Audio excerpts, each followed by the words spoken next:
Today on IT Visionaries, we have a very special episode featuring an interview between Mission CEO Chad Grills and Dr. Eric Topol, a leading researcher in the field of AI and medicine.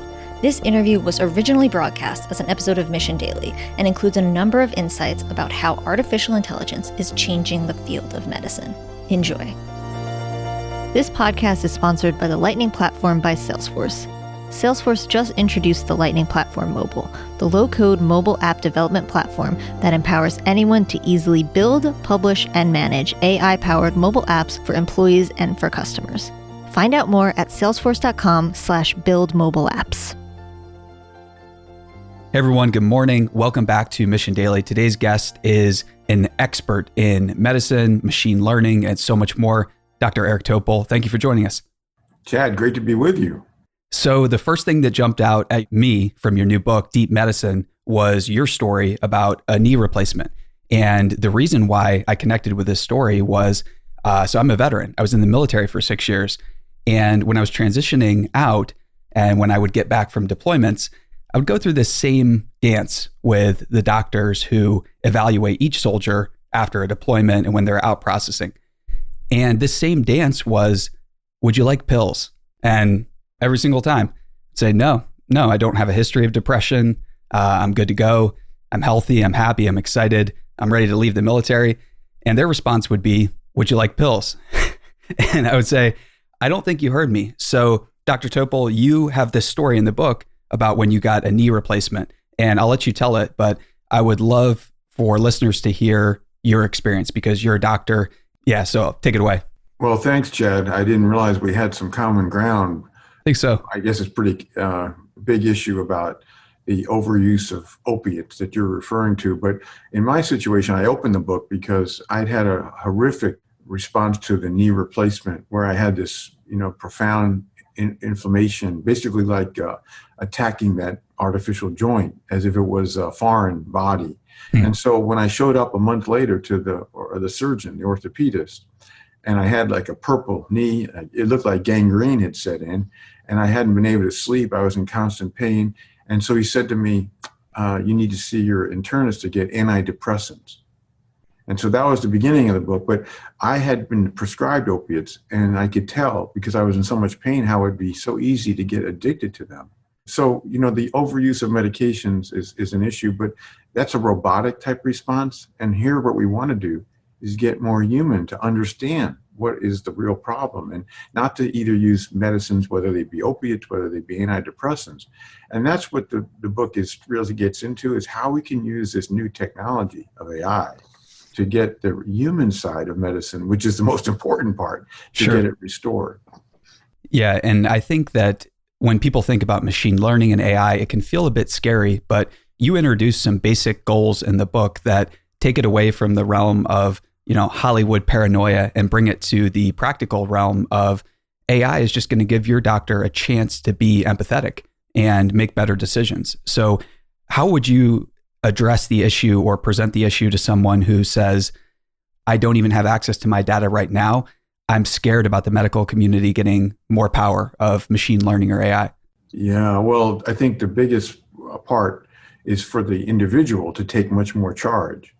So that is about having one's data, all of the data. So it's not just what might be in your record, but also your sensor data that you be using that are going to get more medicalized over time. Sure. Your genomic data, if you have that, or your microbiome data, all these different sources of data. And those inputs with the right deep learning algorithms are going to be your coach. And whether they're a coach for a specific condition or whether it's your general coach or the future. So part of this is really in this world that's flooded with data, health and medical data, that you need to own it. And that's where we're headed. It's inevitable. It's already occurring in other countries around the world, hopefully someday here. Yeah. And you mentioned in the book that I didn't know that it was possible to sequence someone's genome in only 19.5 hours. So 19 and a half hours, you can have your genome sequenced. That's really exciting because I feel like not many people know that that's a possibility now. Are there any other stats like that when you tell people, they're basically just amazed? They had no idea that the science was this advanced? Well, that record was a Guinness World Record in a sick newborn which not only was the sequence, but also the interpretation. It saved the boy's life, the story that I told there. But, we're getting quicker and quicker. And the reason why is, again, because of AI. Mm-hmm. The reason is that humans couldn't analyze these billions of data points rapidly and accurately. And so that applies, one of the things that's so remarkable is that machines can be trained to see things that humans will never be able to see. And so many examples of that are like you're looking at a medical scan, and radiologists, 30% have false negatives. That is, they miss things. But machines can be trained to miss almost nothing. Right. When you have a colonoscopy, you've probably never had one. You're too young for that stuff. Thankfully not. I'm trying to punt as it's not my favorite procedure, but sure. When you go through that, the chance of missing polyps, small polyps, is really high. But now with machine vision, it's almost unheard of. It will be unheard of. So these things about accuracy and speed, and then lowering costs and outsourcing to machines so that we can get back to the human side of medicine. And maybe we could go as far as to say we can start exploring the human side, because this is it's been the great dream of medicine that has been propelling it forward for the last 2,000 years, is that one day we're going to have time to be empathetic and treat each individual as an individual, instead of this weird scenario we have going on now where doctors have to see, I don't know, how many people a day on average does a generalist have to see? It's often 20, or it could even be up to 30. It's actually ridiculous. 7 minutes a visit is the average in the United States. And so that has to get, the gift of time that can be brought in by this is really important. But the other thing is, when you have those brief minutes, it's with this doctor pecking away at a keyboard, and you might never see the doctor because they're not looking at you. Well, we have an opportunity now for keyboard liberation. And this is exciting because that's just using the really advanced natural language processing form of AI. And already in clinics around the country, that's getting started. In other countries, it's actually becoming more routine. And so that's going to be great because the notes are voice synthesized. They're very accurate, and they're reviewed by the patient for editing. Mm-hmm. And so this is going to be a whole new look as opposed to the way it has been for all these years. So there are some interesting softwares, like I think Dragon Dictate is one that a lot of medical professionals use. Are there any recording softwares for taking dictation that you're particularly excited about that you feel can transform medicine or are transforming it? Yeah, well, Dragon is pretty primitive, actually, even though it was one of the early ones. Just this week, Google AI published an important paper on their ability to take this very accurately, notes from conversation. But there's about 20 companies now. They include Microsoft, of course, but there are many startups that are all over this. So I think it's good to see this race between the incumbents and the challengers. And what's great is it's so competitive, and we're going to really accelerate. And people for years talked about going paperless. Even more exciting is going keyboardless.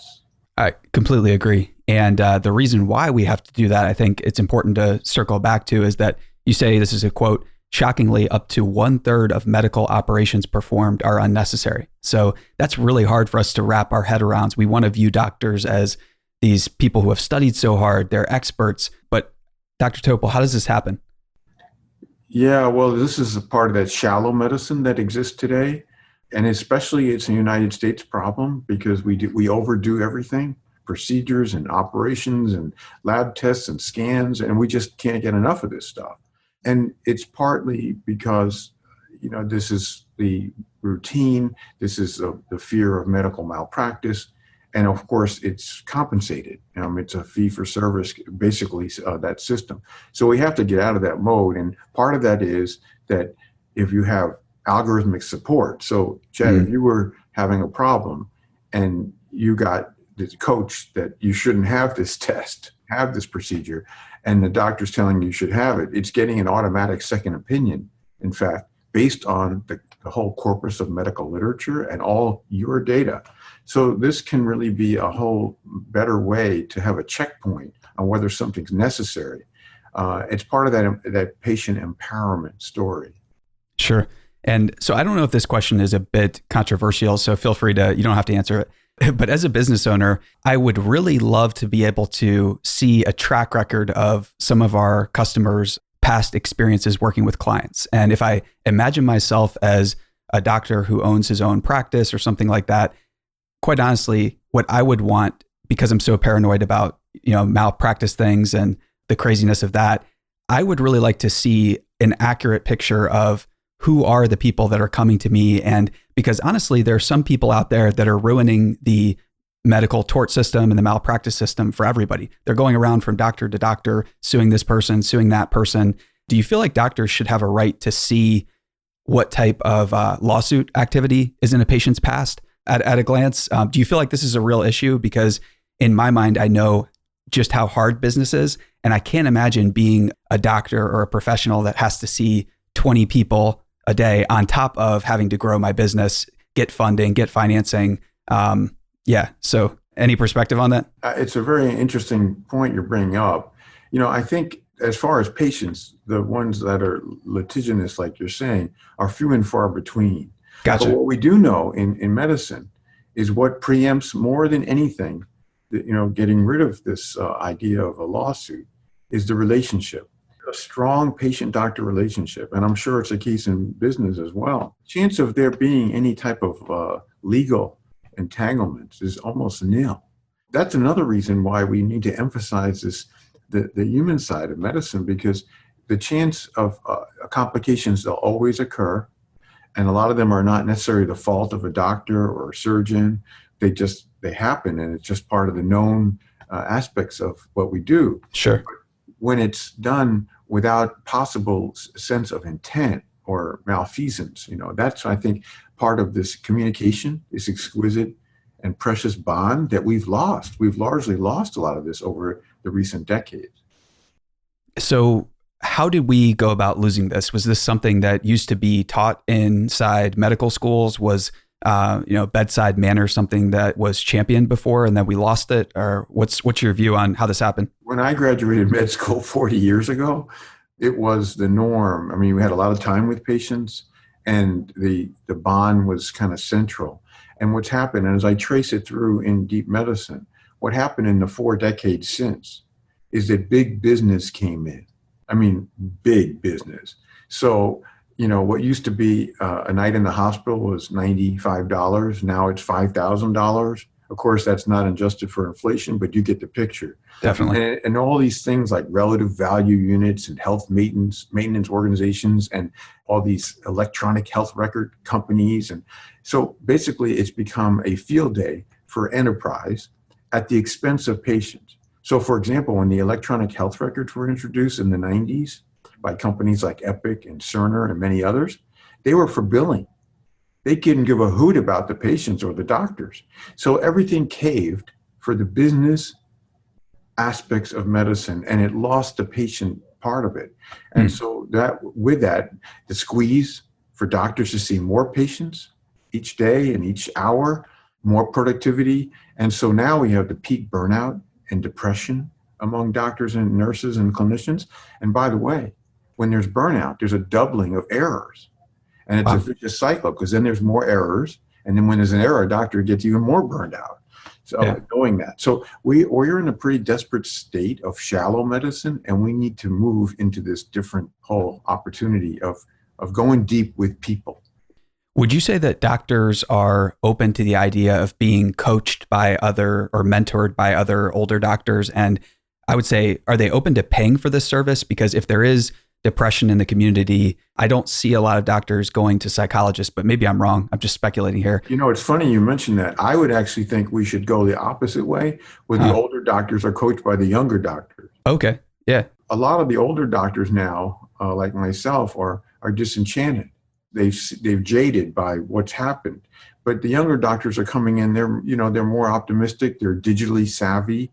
They understand that you don't have to always have a physical presence, that you can do things remotely, telemedicine, and they respect the patient's ability to generate their own data. Sure. They respect the fact that patients should own their notes and their data. So it's kind of a flip. The younger generation, that kind of the digital natives, they have an edge here But what we want to do is reinforce how important the relationship is, because otherwise they'll wind up with the same kind of disconnect with people, which we just can't allow. And that's one of the other things, in medical education, this selection of people for being doctors. We don't need brainiacs now. We need people who they know how to use algorithms and machines, but much more important is going to be the interhuman connection. Yeah. So get the batch of young people that are expecting tricorders and they're probably like working on them, or maybe they're advising a tricorder like company. I love that idea. So you have a series, your pinned tweet on your Twitter profile has a list of all kinds of different stats and facts that I had no idea about. And the central point, if I had to pick one that you're kind of like driving home, is that right now patients don't own their data. How do you present this issue? Because for me, that was like, I thought that if I had to get it, I could probably just like call up and get my data easily. But I guess I was pretty naive there. Yeah, well, you're getting at on Twitter, there's 27 reasons why you need to own your data. Yes. And we got to get there. The point is not only that you paid for it and it's your body, but it could save your life. And part of my problem, going back to that knee replacement that we started with, is that my orthopedist wasn't in touch with some of my data, and I wouldn't have had some of the dreadful complication that I suffered. So having all your data is almost today in the US impossible, because it's distributed over many different doctors and health systems, and you may have moved, and and it's some of it's paper, some of it's electronic, and then there's this sensor data. There's your genomic data if you get sequenced, or if you have things like 23andMe or other types of SNP chip things. And so all this data is homeless, and it needs to be at your home. That is your digital package wallet, your file. And we need to get there. But unfortunately, we have a paternalistic medical system, and they're resisting. They're saying, the doctors say, well, we own the data. And legally, doctors and health systems do own your data, which is totally wrong. So we got to turn this around, because in order to use the world of AI, you need all the inputs. And if it's incomplete, it gets to that. You're going to draw the wrong conclusions. Yeah. So, just not taking advantage of this. This is a remarkable era that we're moving into, which is the ability to have ingesting insatiable amounts of data to get accurate outputs and recommendations for you. Right. But if you're just dealing with a little bit of your data, well, good luck, because it's not going to be what it could be. What's the biggest impediment in your view of us getting to a society where patients own their own data and have easy access to it? Well, there's two levels that need to get fixed. One is we need governmental legislation, which says that people own their data. If you want to share it or co-own it with a particular doctor, that's fine, but you are the one to make the call. And we got to stop all the cyber thievery, hacking, holding data from hospitals hostage, and then selling your data, which is happening left and right, and you don't even know it.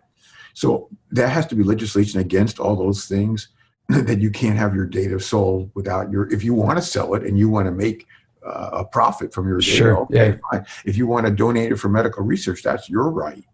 So that's one thing. The other thing is we need a technologic solution, and that could be a private cloud with you and your family. It could be a blockchain. It could be some kind of hybrid.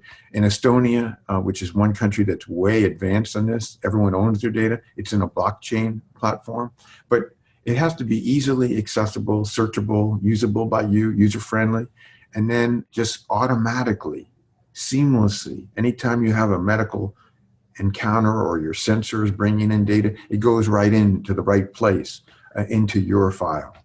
It seems like until we have a market for, basically the first step would be to create a market for pricing. So, because if you're not able to price what this data is worth to various people, then you're never going to get the exchange that, it's never going to become easy to exchange, basically. And I feel like giving people the ability to make money from their data is a step in the right direction. Is that how Estonia started, or did they just introduce this mandatory platform for everyone to use? Yeah, they basically, because it's a new country and they have very savvy health tech informatics, remarkable actually.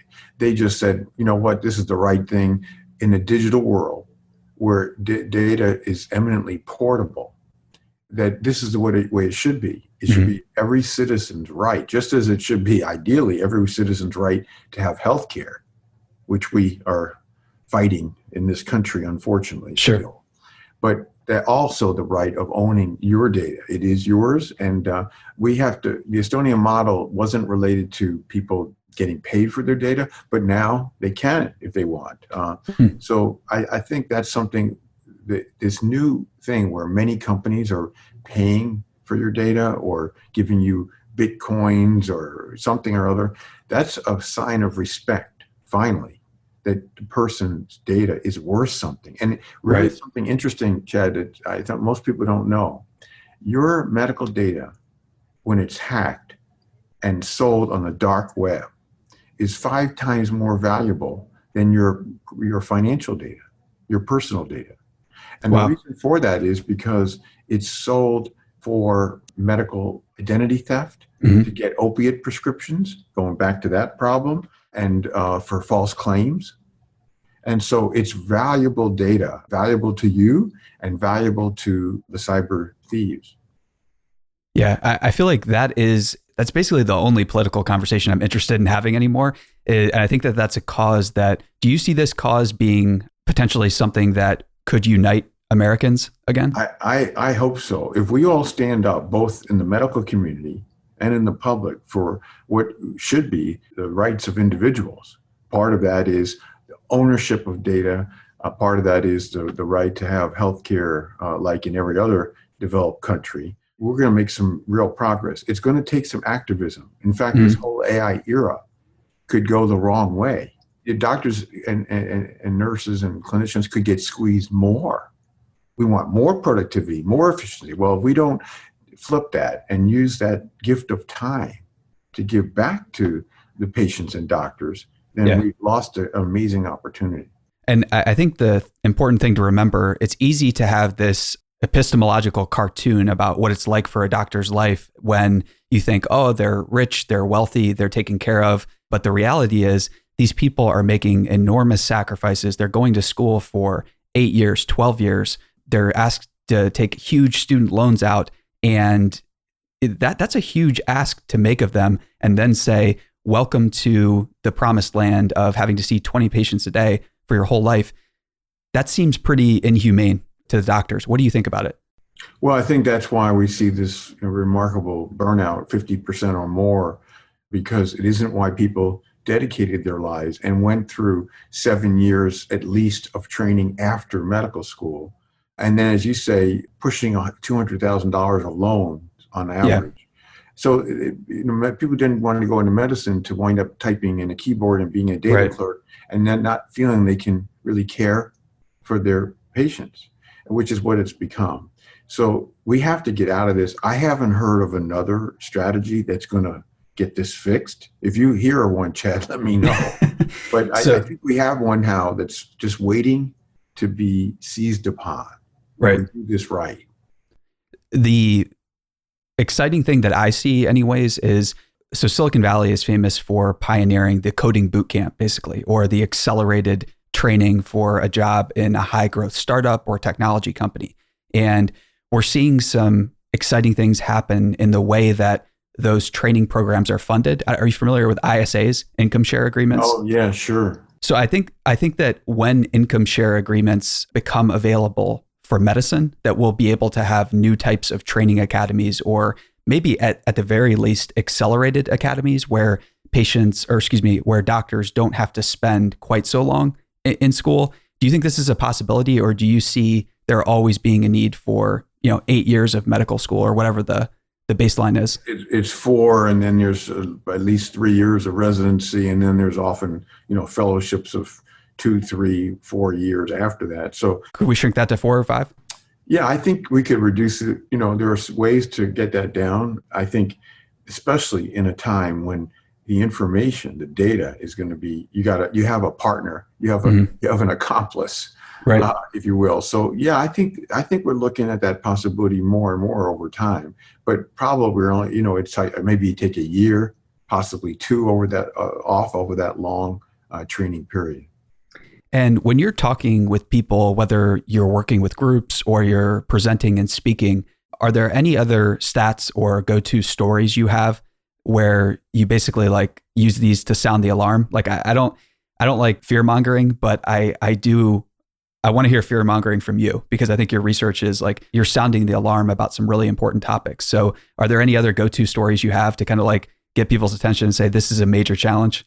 Well, I guess, I want to make sure to present the downside or the soft spots of this AI opportunity. So in the book, I go through the experience of my father-in-law, who was like a father for me because my father died at a young age. But at any rate, he was in the hospital and basically they said he was ready to die and they wanted to take him home so he can die at home at your home. And the night before he was going to come to our home, my wife and daughter, went in to do healing touch. He was resurrected and he lived for weeks after that. And a lot of good things happened that otherwise wouldn't. Now, the reason I bring up that story is because prediction is another thing that's touted for AI, that it'll be able to predict everything, like when you're going to die, and if you're in the hospital that you're going to die, or you're going to get readmitted, or how long you're going to stay, and Alzheimer's, and you name it, suicide. And turns out that's where I don't think AI has fulfilled its promise yet. It's really good at like reading scans and interpreting slides and skin lesions and like colon polyps and taking speech to make into text. But for prediction at an individual level, we're not there yet. Now, maybe someday, but I do want people listening to not think that AI is the answer for everything. I'm pretty skeptical about the power of prediction. And I use that vivid experience to try to portray the problem. I'm skeptical too about the powers of prediction. I don't think that it's anywhere close to being able to do that. But what I'm not skeptical about is the ability of machine learning to predict the right placebo that the doctor could potentially, the right verbal spell that the doctor could potentially cast over the patient to get them to start exercising or get them to start doing what they need to in a preventative sense. So if we are to follow the thread of this argument, I would say that the placebo effect is one of the most reliable effects in medicine, and that the first big application for machine learning in medicine might be basically teeing doctors up with the right phrase to say. Would you agree with that, or am I way off base and speculating wildly? No, I think there is a lot to that. I really, I think one of the things that's really interesting is, I wrote an essay in the New York Times, which is derived from the book Deep Diet. And basically, who would have thought, now, first of all, we now know that everything that we eat is a very different response for each person. Sure. So if you and I ate the exact same thing, the exact same amount, at the exact same time, our glucoses after we eat would be completely different. And the same would be now for triglycerides, the lipid, the substance in our blood, and who knows how many other substances. So the point being is that with AI, we're learning, first of all, that that's the case. We're learning that it's not just what you eat and drink, your physical activity, your sleep, your stress, your gut microbiome, all those bacteria that in your gut, and so many other factors that account for why we're unique. So we learned, interestingly, from AI, things like, and you touched on exercise, but people are joking, well, maybe we need an individualized exercise plan. But right now, we're starting to see some real progress in the individualized diet and getting an algorithm to say, for you, what would be the best things for you to eat to promote your health over your lifetime? Right. Because I feel like if a doctor is able to say, okay, you're either following the protocol or you're not, that's a place where machine learning could help get a doctor and a patient. It could build the trust at a much, much faster pace than basically a couple years of like quick interactions and quick visits are not going to build up as much trust as a doctor and a patient both looking at what the results of what they've done and saying like, yes, you're following the protocol we prescribed, or no, you're not following the protocol. Do you feel like this could accelerate trust between patients and doctors? I think that's in fact, when you have working together, you have a partner, the doctor and patient as in a partnership, and the patient is now much more involved, engaged, and activated. This is, to me, the ideal model. I think so too, because I think doctors should be viewed as your health coach instead of the person who's you're dreading to go see because you have to, it means another procedure. Because right now, I think a lot of people, rightly so, have a negative image in their head, and they've had past experiences at the doctors and hospital that have been, poor to say the least. Do you think that that's the average American has a lot of, it's safe to say, right, that the average American has bad memories associated with medicine and hospitals? I think that's true. I usually ask a group when I'm physically present and talking to a group, how many of you have been roughed up by your medical encounters? And almost everybody raises their hand. And when I say roughed up, it might not be that they had a complication, but rather they feel they weren't cared for. They didn't feel that the doctor they were seeing really gave a hoot about them. They were just going through the motions. And so that's what I think is so desperately missing now. And I think we can get there, but it's going to take a lot of work. This is going to call for activism like we've never seen before. But, doctors are not known, the medical community, for activism. But what we did see, in recent times, when the NRA went after doctors about staying in your lane, that, doctors came alive. And so we've seen signs in the last few years with social media. Doctors can really stand together. And hopefully we'll see that here, but it'd be even more powerful if that's a public uprising as well. Do you feel like social media is that all people who are doctors or professionals in the medical community, should they be actively engaging in social media and supporting the causes they care about? Do you think that that's like step one for activism? I'd love to see that. Of course, a lot of doctors will say they're just too busy, they can't handle it. And I understand that. But I think that does bring us together. It's a great way to exchange ideas and the latest science and medical advances. But I think also for this matter, this purpose, it really is helpful because you get in touch with, it's a way that people express their emotions and what they want to stand up for. And so it does help rally. And, in this case, we may need that.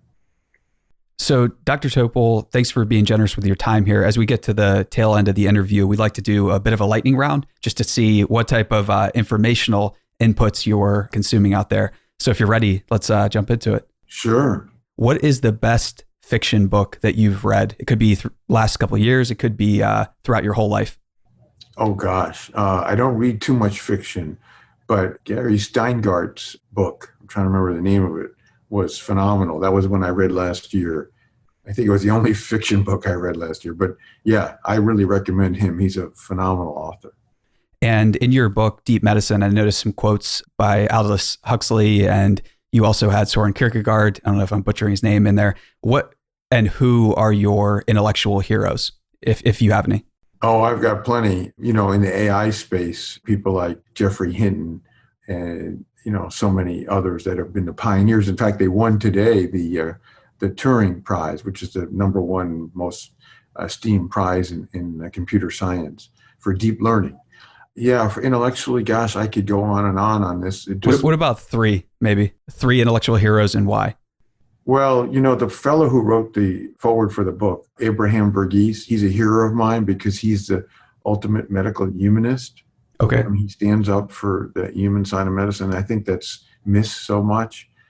You got me. There's so many I could, you give me the... That's two. That's all good. Okay. All good. And so what about, I know you're very busy, you're doing a lot, but if you have time to relax, and are you watching a TV series, a movie? And if you do watch those, what do we need to see or put into media from an activism point of view to help shift the debate? Well, I don't know that we have really centered on this story that, I wrote about in the book, but I hope we will. Right now, it seems like the fixation is on, Theranos and, fraud and all these negative things. But I think there's a really positive story. We just haven't seen it developed yet. And I hope we will. There's certainly a lot of disenchantment out there, a lot of negativism. We need some positive stories.